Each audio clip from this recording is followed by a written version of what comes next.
Puji Tuhan, Bapak Ibu Saudara-saudara yang terkasih dalam Kristus Yesus. Saat ini kita akan mendengarkan renungan firman Tuhan. Tetapi sebelumnya marilah terlebih dahulu kita berdoa. Mari kita berdoa. Bapa yang baik, Bapa yang di sorga, kami bersyukur pada saat ini ya Tuhan, atas kemurahan dan kebaikan Tuhan. Kami boleh ada sebagaimana kami ada. Ini adalah karena anugerah Tuhan. Firman-Mu akan kami dengarkan. Kiranya Tuhan mengurapi kami, sehingga firman-Mu yang kami dengarkan membangun iman kami, menambah-nambahkan pengenalan kami akan Tuhan. Rohani kami terus bertumbuh oleh karena firman-Mu yang boleh terus mengajari dan menuntun kami Tuhan. Kami siap untuk menerima firman-Mu. Di dalam nama Tuhan Yesus Kristus kami berdoa dan kami mengucap syukur. Haleluya. Amin. Puji Tuhan, Bapak Ibu Saudaraku yang terkasih dalam Kristus Yesus. Saat ini kita akan mendengarkan renungan firman Tuhan yang saya ambil dari kitab Yakobus 1 ayat 22 sampai dengan ayat yang ke-25. Demikian bunyi firman Tuhan. Tetapi hendaklah kamu menjadi pelaku firman dan bukan hanya pendengar saja. Sebab jika tidak demikian, kamu menipu diri sendiri. Sebab jika seorang hanya mendengar firman saja dan tidak melakukannya, ia adalah seumpama seorang yang sedang mengamati mukanya yang sebenarnya di depan cermin. Baru saja ia memandang dirinya, ia sudah pergi, atau ia segera lupa bagaimana rupanya. Tetapi barang siapa meneliti hukum yang sempurna, yaitu hukum yang memerdekakan orang, dan dia bertekun di dalamnya, jadi bukan hanya mendengar untuk melupakannya, tetapi sungguh-sungguh melakukannya, ia akan berbahagia oleh perbuatannya. Amin. Saudaraku, judul daripada firman Tuhan ini, saudara terkasih, bahwasanya ada suatu kebahagiaan di dalam setiap orang yang mau melakukan firman Tuhan. Orang yang meneliti firman Tuhan dan mau mendengarkan firman Tuhan dan mau melakukannya, ada satu kebahagiaan yang Tuhan berikan dalam kehidupannya, saudaraku. Ketika Tuhan berfirman, ada upah yang menanti. Maka setiap firman Tuhan yang diberikan kepada kita lalu kita lakukan, ada upah yang kita akan terima di situ, saudaraku. Tuhan tidak hanya sekedar berfirman, atau Tuhan bukan hanya sekedar memberikan perintah tanpa dia memberikan suatu upah. Tuhan tahu apa yang terbaik yang akan diberikannya kepada manusia, saudaraku. Tuhan tahu bahwasanya manusia itu mempunyai suatu kebutuhan. Tuhan tahu. Tetapi Tuhan memberikan suatu perintah, supaya dengan ketika kita mentaati perintah Tuhan itu, barulah upah itu boleh kita miliki. Tetapi kalau hanya sekedar tahu, saudaraku, kita hanya sekedar meneliti firman Tuhan, tetapi kita tidak melakukan, kita itu, saudaraku, hanya seperti orang yang mengamati dirinya sendiri di muka cermin. Dikatakan dalam ayat yang ke-23 tadi, saudaraku. Maka tidak heran kalau banyak orang, saudaraku, memprotes firman Tuhan, mengkritik firman Tuhan. Kenapa sampai dia protes? Karena dia mendengarkan firman Tuhan dan meneliti firman Tuhan bukan untuk dilakukan, tetapi hanya sekedar tahu. Dia pelajari firman Tuhan supaya ada bahan perdebatannya kepada orang lain. Maka dia tidak pernah akan merasakan betapa baiknya Tuhan itu. Tetapi kalau kita teliti firman Tuhan lalu kita lakukan, ada upah. Maka orang yang melakukan perintah Tuhan, yang meneliti firman Tuhan, mendengarkan dan melakukannya, ini yang merasakan bahwasanya Tuhan itu memperhatikan setiap umat manusia.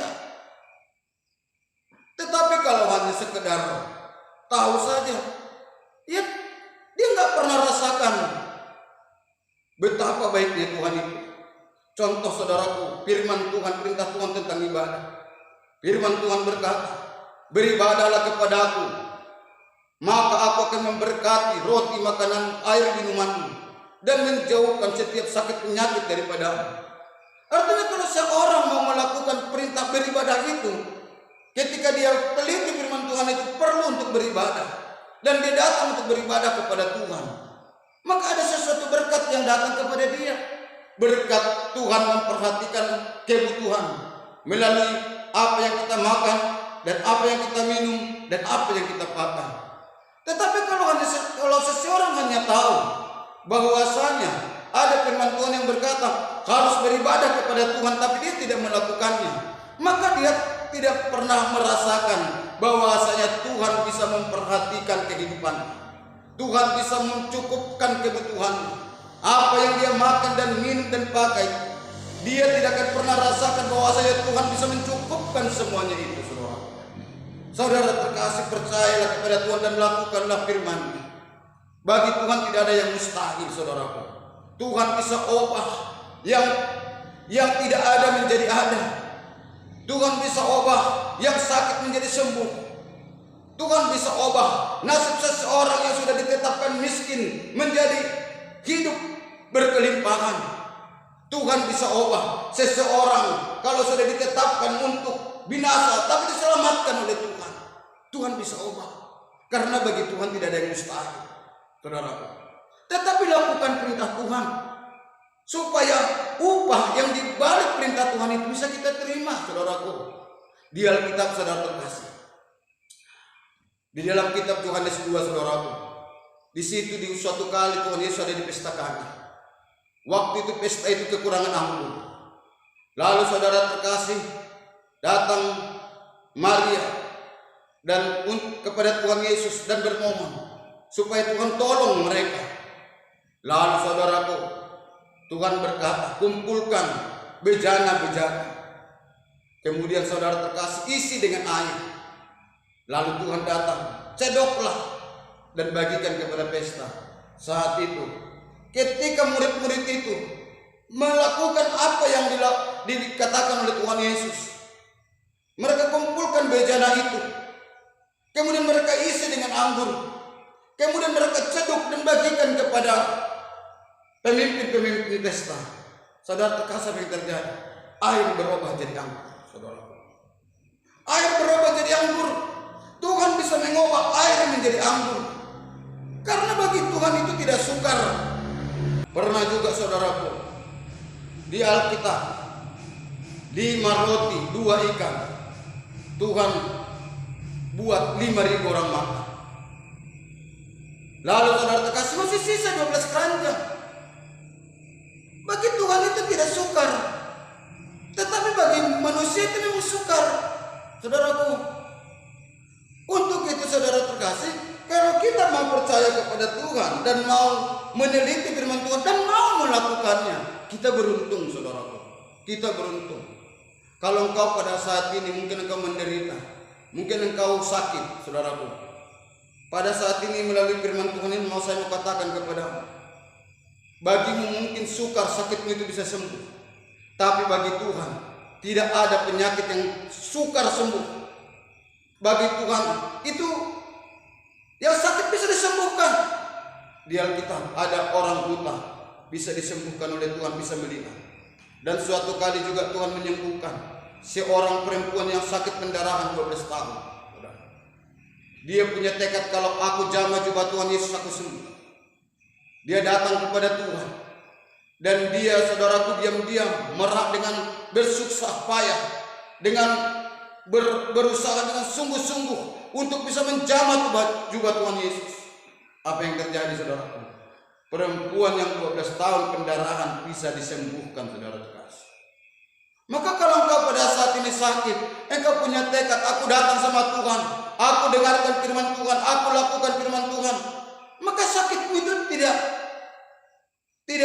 hal yang besar sekali. Bagi Tuhan itu bisa dihilangkan, disembuhkan, saudaraku. Percayalah kepada Yesus, saudara.